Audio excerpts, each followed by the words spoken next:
जय माँ तुलसी। आप सभी को फाल्गुन मास की ढेरों शुभकामनाएं। आज के इस वीडियो में हम बात करेंगे कि फाल्गुन मास में प्रतिदिन माँ तुलसी की कौन सी कथा आपको सुननी चाहिए, क्या फल है उसका, तुलसी माता का पूजन किस विधि से करना चाहिए, तुलसी माता को आप क्या अर्पित करें पूरे फाल्गुन मास जिससे कि आपकी मनोकामनाएं पूरी हो।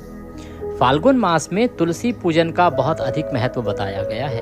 यूँ तो तुलसी माता की पूजा 365 दिन होती है, परंतु फाल्गुन में इस विधि से यदि आप माँ तुलसी का पूजन करते हैं और ये कथा श्रवण करते हैं तो ऐसा माना जाता है कि आपकी सभी मनोकामनाएं भगवान श्री हरि विष्णु की कृपा से पूर्ण होती हैं। इससे माँ लक्ष्मी प्रसन्न होती हैं, आपके घर में सदा लक्ष्मी जी का वास रहता है। भगवान श्री हरि आपके सभी संकटों को दूर करते हैं, आपको संतान रत्न से लेके धन संपत्ति तक सब कुछ प्राप्त होता है। तो आइए आरंभ करते हैं आज का ये वीडियो। आपसे निवेदन है कि माता तुलसी का आशीर्वाद प्राप्त करने के लिए कृपया एक बार कमेंट बॉक्स में अवश्य लिखें जय माँ तुलसी। माता तुलसी के आशीर्वाद से अवश्य ही आपकी सभी मनोकामनाएं पूरी होंगी, भगवान श्री हरि प्रसन्न होंगे, क्योंकि माता तुलसी के अधीन तो भगवान नारायण सदा ही माने गए हैं। तो अवश्य लिखिएगा जय माँ तुलसी।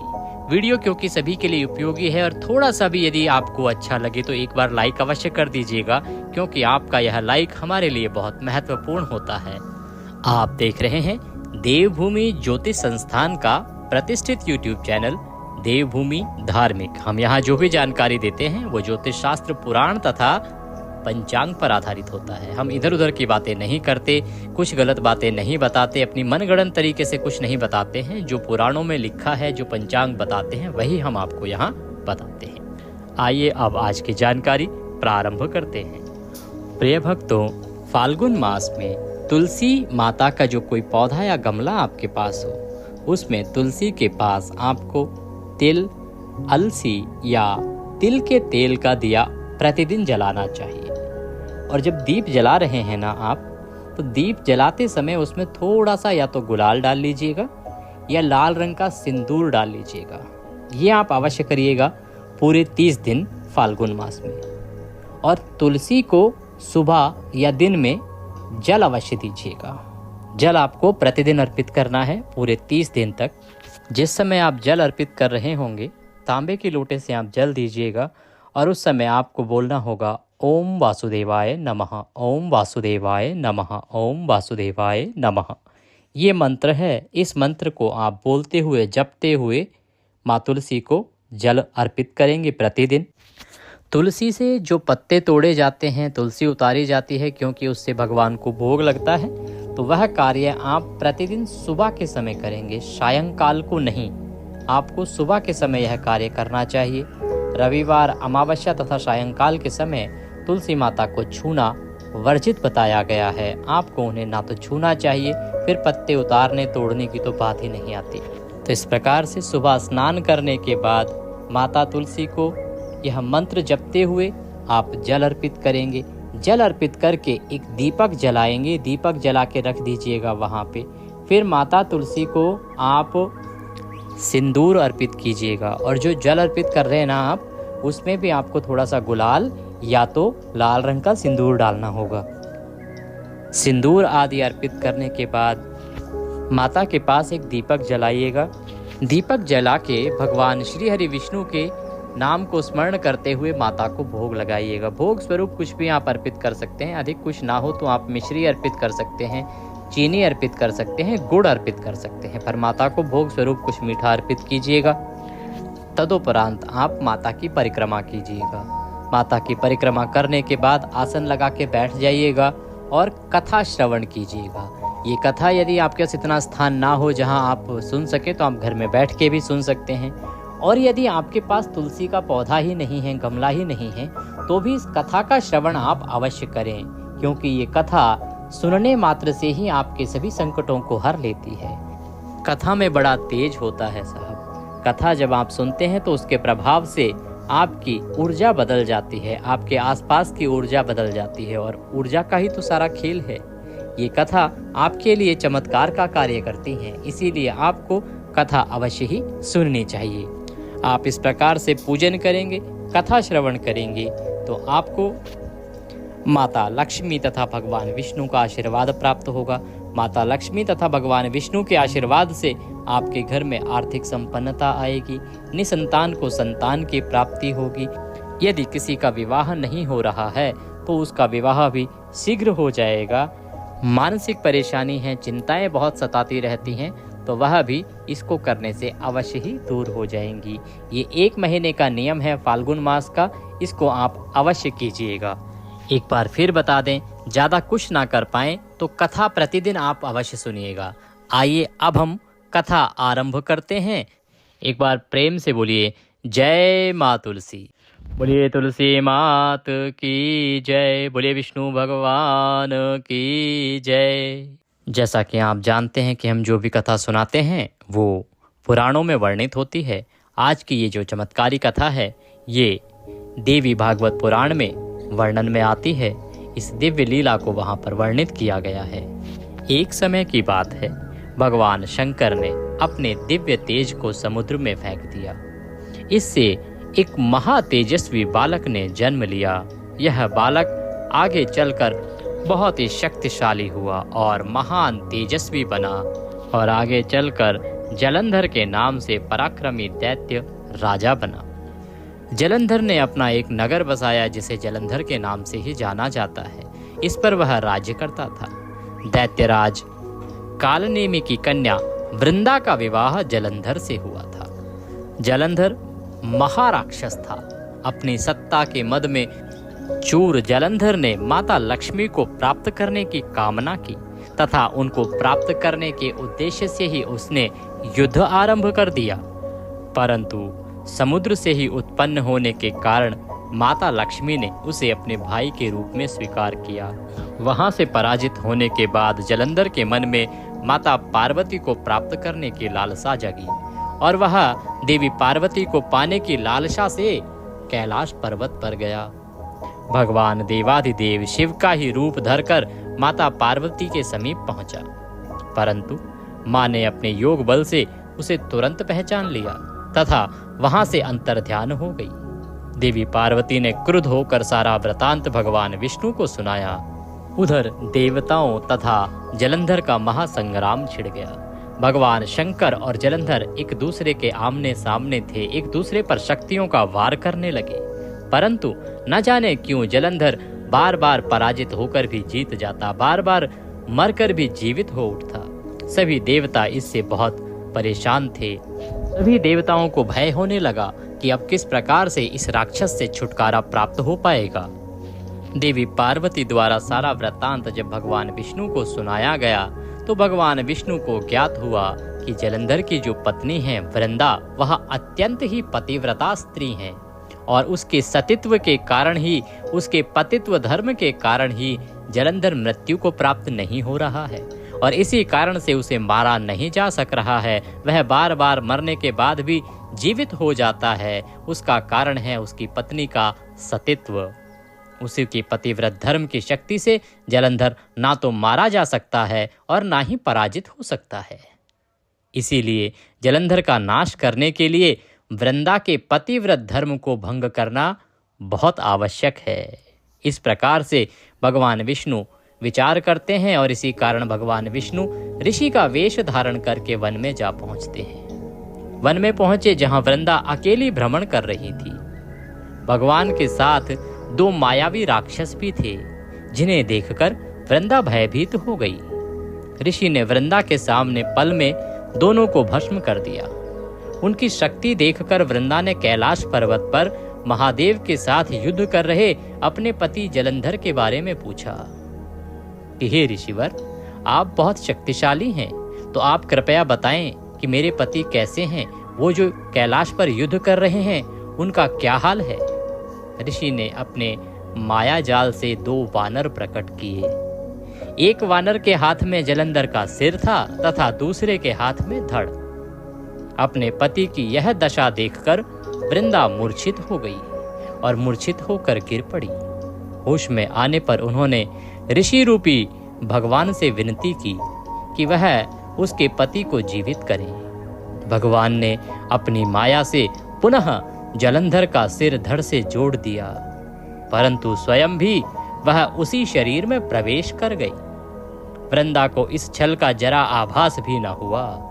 इस प्रकार अपने पति को सामने जीवित देखकर जलंधर बने भगवान के साथ वृंदा अपना पति समझकर विहार करने लगी। जब वह जलंधर के वेश में आए भगवान के साथ विहार करने लगी तो उससे उसका सतीत्व भंग हो गया, और ऐसा होते ही वृंदा का पति जलंधर, जो भगवान शंकर से युद्ध कर रहा था, वह परास्त हो गया तथा मृत्यु को प्राप्त हुआ। कुछ समय व्यतीत हो जाने के बाद एक दिन जब वृंदा को इस सारी लीला का पता चला तो उसने क्रुद्ध होकर भगवान विष्णु को श्राप दिया कि तुमने एक सती का सतीत्व भंग किया है। मैं तुम्हें श्राप देती हूँ कि तुम अभी पाषाण बन जाओ, अर्थात शिला बन जाओ। तथा वह स्वयं सती हो गई। जहाँ वृंदा भस्म हुई थी वहाँ तुलसी का पौधा उगा। भगवान विष्णु ने वृंदा से कहा, हे वृंदे, तुम अपने सतीत्व के कारण मुझे लक्ष्मी से भी अधिक प्रिय हो गई हो। अब तुम तुलसी के रूप में सदा मेरे साथ रहोगी। जो मनुष्य भी मेरे शालिग्राम रूप के साथ तुलसी का विवाह करेगा या तुलसी का पूजन करेगा या तुलसी की पूजा करके मेरी कथा करेगा, तुलसी को भोग लगा के मुझे भोग लगाएगा या भोग में जो तुलसी अर्पित करेगा उसे इस लोक और परलोक में विपुल यश प्राप्त होगा। उसके सभी दुखों को मैं हर लूंगा और जो भी उसकी मनोकामना होगी उसे मैं अवश्य पूरा करूंगा। जो मनुष्य इस वृतांत को कार्तिक, वैशाख या फाल्गुन मास में सुनेगा उस पर सदा मैं कृपा करूंगा। इस प्रकार से भगवान श्री हरि विष्णु ने वृंदा को आशीर्वाद दिया और स्वयं शालिग्राम रूप में प्रकट हुए। तभी से शालिग्राम के साथ तुलसी की पूजा होती है। भगवान विष्णु के साथ माता तुलसी को सदा विराजमान रखा जाता है और जहाँ माता तुलसी होती हैं वहाँ भगवान श्री हरि विष्णु का आशीर्वाद अवश्य ही होता है। जिस घर में तुलसी होती हैं वहाँ यम के दूत भी असमय नहीं आ सकते। गंगा व नर्मदा के जल में स्नान तथा तुलसी का पूजन बराबर माना जाता है। अर्थात एक तरफ आप गंगा जमुना में स्नान करके आओ और केवल तुलसी का पूजन कर लो तो वह स्नान के बराबर ही है। यदि आप गंगा जमुना नहीं जा सकते हैं तो घर में तुलसी का पूजन करिए, आपको गंगा नर्मदा के स्नान का फल प्राप्त होगा। चाहे मनुष्य कितना भी पापी क्यों ना हो, मृत्यु के समय जिसके प्राण मंजरी रहित तुलसी और गंगाजल मुख में रखकर निकाले जाते हैं या निकलते हैं, वह पापों से मुक्त होकर वैकुंठ धाम को प्राप्त करता है। इसीलिए ये कहा जाता है कि जब कोई व्यक्ति मरणासन्न हो तो मरणासन्न व्यक्ति के मुख में तुलसी का पत्ता अवश्य डाल देना चाहिए या तुलसी की मंजरी डाल देनी चाहिए। इससे उसकी मुक्ति हो जाती है। जो मनुष्य तुलसी व आंवलों की छाया में अपने पितरों का श्राद्ध करता है उसके पितृ मोक्ष को प्राप्त हो जाते हैं। इसीलिए श्राद्ध के समय श्राद्ध कर्म कार्य के दौरान आपको तुलसी के पौधे को प्रयोग में लाना चाहिए। जो कोई माता तुलसी और भगवान विष्णु के इस वृतांत को सुनता है, माँ तुलसी के आशीर्वाद से उसकी सभी मनोकामनाएं पूरी होती हैं। बोलिए तुलसी मात की जय। तुलसी माता की यह प्रथम कथा यहाँ पर समाप्त होती है। अब हम माता की दूसरी कथा सुनेंगे। ये माता के उद्गम की कथा थी कि किस प्रकार से माता तुलसी प्रकट हुई। अब हम सुनेंगे भक्तों का कल्याण करने वाली माता तुलसी की कल्याणमयी कथा। एक कन्या थी। जब वह थोड़ी बड़ी हुई और उसको समझ में आने लगा, तब से ही वह तुलसी माता का पूजन करने लगी। उसके प्रतिदिन का नियम था कि तुलसी माता का पूजन करने के बाद ही भोजन करती थी। जब वह कन्या बड़ी होकर शादी के लायक सयानी हुई, तब उसके माता पिता ने उसका विवाह संपन्न किया। कन्या के माता पिता के पास अधिक कुछ नहीं था, अतः उन्होंने दहेज में भी अपनी पुत्री को तुलसी का एक पौधा दिया। वह कन्या प्रसन्नता पूर्वक उस तुलसी के पौधे को लेकर ससुराल पहुंची। ससुराल में वह प्रतिदिन सवेरे उठते ही पूजा करती, फिर उसके बाद ही खाना खाने बैठती थी। उसकी 2 जेठानियां थी। वो दोनों उसका मजाक उड़ाती थी कि बड़ी नियम धर्म वाली बनती है। उन दोनों को उससे बहुत अधिक ईर्ष्या होती थी। इसलिए वो दोनों तुलसी जी का गमला भी कहीं छुपा देती थी। वह कन्या बड़ी मुश्किल से गमला ढूंढती थी, इस कारण उसका भोजन भी देर से होता था। पर वह गमले को ढूंढ कर लाती, अच्छे से विधि विधान से माता तुलसी की पूजन करती और फिर ही खाना खाती। इस प्रकार जब भी उसकी जेठानियां तुलसी का पौधा कहीं छुपा देती, गमला कहीं छुपा देती, वह ढूंढ के ले आती और उसको पूजन करने के बाद ही खाना खाती। एक दिन उसकी जेठानियों ने तुलसी का गमला कहीं बहुत दूर फेंक दिया। उसने सुबह उठने के बाद, स्नान करने के बाद माता तुलसी का पूजन करने के लिए गमला ढूंढा, तो वह तुलसी के पौधे वाला गमला कहीं नहीं मिला। उसने पूरा घर छान मारा, उसे वह तुलसी के पौधे वाला गमला कहीं नहीं मिला। आस पड़ोस में भी देख लिया, परंतु उसे कहीं भी गमला नहीं मिला। इस प्रकार आधे दिन से अधिक समय बीत गया। वह बहुत परेशान हो गई। उस दिन तो उसने खाना भी नहीं खाया। उसका नियम था कि जब तक वो माता तुलसी का पूजन नहीं करेगी, जल नहीं अर्पित करेगी, तब तक वह खाना नहीं खाएगी। उस कन्या की सच्ची भक्ति देखकर माता तुलसी उससे बहुत प्रसन्न हुई और उसके कमरे में तुलसी माता का गमला प्रकट हो गया। अगले दिन सुबह जब वह उठी तो क्या देखती है कि उसके खाट के चारों कोनों पर तुलसी माता का गमला आ गया है। यह देखकर वह तो बहुत प्रसन्न हो गई। उसकी खुशी का तो कोई ठिकाना ही नहीं रहा। वह विचार करने लगी कि अब मेरी तुलसी माता को कोई चुरा नहीं सकेगा। पूजन करने के लिए भी कहीं और मुझे जाना नहीं पड़ेगा और कोई मेरी तुलसी माता को फेंक भी नहीं सकेगा। तो वह जल्दी से उठकर स्नान करती है और तुलसी माता का पूजन कर लेती है।